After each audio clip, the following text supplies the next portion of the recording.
நட்சத்திரம் உங்களுக்கு என்னன்னு தெரிஞ்சதுன்னா அந்த நட்சத்திரத்துக்குரிய சித்தர்களை வணங்குவது தான்.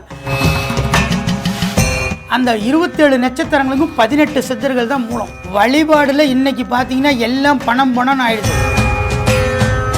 பணங்காசை கொடுத்து சித்தர்களை விலைக்கு வாங்க முடியாது. என்னைக்கு ராகு காலத்தை எடுக்கிறீங்களோ அது ஒரு நாள் அப்படியே எடுத்துகிட்டு போயிட்டே இருக்கும். 6 to 7 குரு வர வருது, நீங்கள் வழிபடுங்க.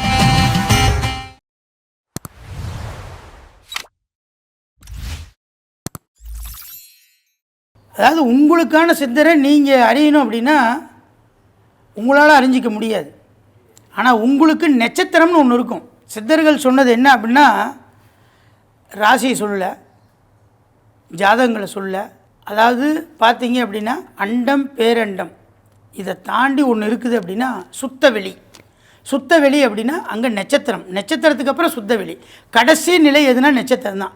நட்சத்திரம் உங்களுக்கு என்னன்னு தெரிஞ்சதுன்னா அந்த நட்சத்திரத்துக்குரிய சித்தர்களை வணங்குவது தான். அந்த 27 நட்சத்திரங்களுக்கும் 18 சித்தர்கள் தான் மூலம்.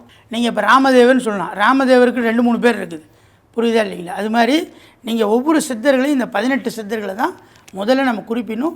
18 சித்தருக்குள்ளேயே உங்கள் நட்சத்திரமும் இருக்கிறாங்க. அந்த சித்தரை நீங்கள் வழிபடலாம். ராசியும் அதை நீங்கள் பொருட்படுத்தாமல் நட்சத்திரத்தை மட்டும் வழிபடுறவங்க சித்தர்கள். ஏன் நட்சத்திரத்தை வழிபடுனா, ஒரு ராசிக்கு 3 நட்சத்திரம் கூட இருக்கும். நட்சத்திரம் நிலையானது, அதனால தான் நம்ம நட்சத்திரத்தை வழிபடுறோம். அதான் யாரை வழிபடுனா உங்களுக்கு என்ன நட்சத்திரம். இப்போ நீங்கள் எக்ஸாம்பிள் ரோகி நட்சத்திரமா, மச்சமுனி வழிபடுங்க. இல்லை எனக்கு என்னோடய நட்சத்திரம் பூசம் பூரட்டாதி அப்படின்னா கமலமுனி வழிபடுங்க. விசாக நட்சத்திரம் அனுசம் அப்படின்னா குதம்பை வழிபடுங்க.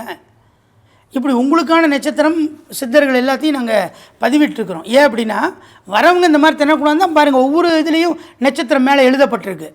நீங்கள் எங்கேயும் போய் சிரமப்படக்கூடாது. வழிபாடில் இன்றைக்கி பார்த்தீங்கன்னா எல்லாம் பணம்னு ஆயிடுது. பணம் தேவை, ஆனால் பணமே ஆன்மீகம் அல்ல. அது உங்களோட மனதை பொறுத்து. நீங்கள் எந்த அளவுக்கு அவர்கிட்ட ஆழ்ந்து போகிறீங்களோ அந்த அளவுக்கு உங்களோட கோரிக்கை நிறைவேற்றப்படும். நீங்கள் வழிபாடையிலேயே பார்த்தீங்கன்னா சித்தரை நீங்களும் கலந்துடணும், மனமுருகி வேணும்.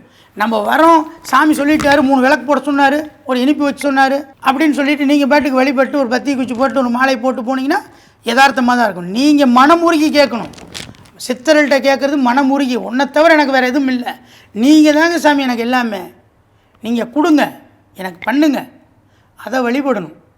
பணங்காசை கொடுத்து சித்தர்களை விலைக்கு வாங்க முடியாது. என்ன அப்படின்னா சித்தர்களை வழிபடையில் பார்த்தீங்கன்னா எல்லாமே ராகு காலத்தில் வழிபடணும். அந்த ராகு காலங்கள் ஒவ்வொரு நாளுமே வருது.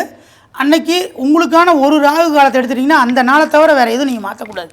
இப்போ எக்ஸாம்பிள் ஞாயிற்றுக்கிழமை 4:30 to 6 ராகு காலத்தில் அந்த ராகு காலத்தில் ஞாயிற்றுக்கிழமை கம்பல்சரி நீங்கள் எங்கே இருந்தாலும் அங்கே வந்துடணும். அதை தொடர்ந்து நீங்கள் வரலைன்னா மறுபடியும் நான் ஒன்று மாற்றிக்கிறேன் அப்படின்லாம் மாற்றக்கூடாது. 10:30 to 12 வருது ராகு காலத்தில் வெள்ளிக்கிழமை அப்படின்லாம் பண்ணக்கூடாது. என்றைக்கு ராகு காலத்தை எடுக்கிறீங்களோ அது ஒரு நாள் அப்படியே எடுத்துகிட்டு போயிட்டே இருக்கணும். அப்போ மாற்றங்கள் ஏற்படும். நீங்கள் மனமுருகி வேண்டினால் மட்டும்தான் சித்தர்களும் நீங்களும். வியாழன் ஒரு முக்கியமான நாள். கிரகத்தில் வியாழன் கிரகம் குருஸ்தலம், அதனுடைய கலர் மஞ்சள். என்னன்னு கேட்டிங்கன்னா மங்களகரம், உடனே சாதிக்கக்கூடியது குரு ஓரை, குரு நேரம், குரு நாள் எல்லாமே அதனால தான் அதை குரு நாள்னே கூட நம்ம வச்சுருக்கிறோம். 6 to 7 குரு ஓரை வருது, நீங்கள் வழிபடலாம்.